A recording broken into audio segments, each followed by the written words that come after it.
ব্রিজের দাবিতে জাতীয় সড়ক অবরোধ, বাঁশের সেতু মরণ ফাঁদে পরিণত হয়ে আছে। আমবাসা ব্লকের রায়পাশা এলাকায় প্রায় 1000 পরিবারের বসবাস। সেখানে ছিল একটি স্টিলের ব্রিজ।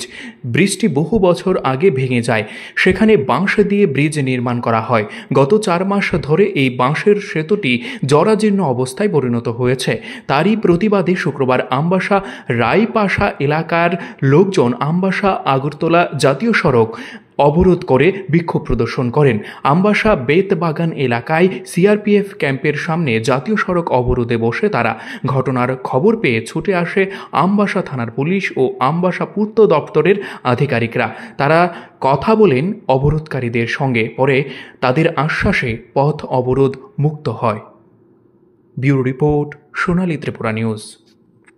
নতুন ব্রিজ হইব করে 9 মাস হইছে তাহলে অনেক বাসার দিয়েছে মানুষ যাতায়াত করানোর লিগে, তাহলে এটাও ভেঙে গেছে।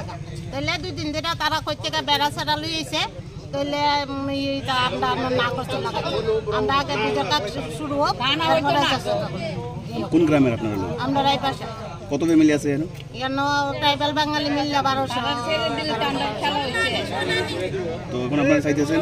আমরা চাইতেছি ব্রিজের কাজ করব।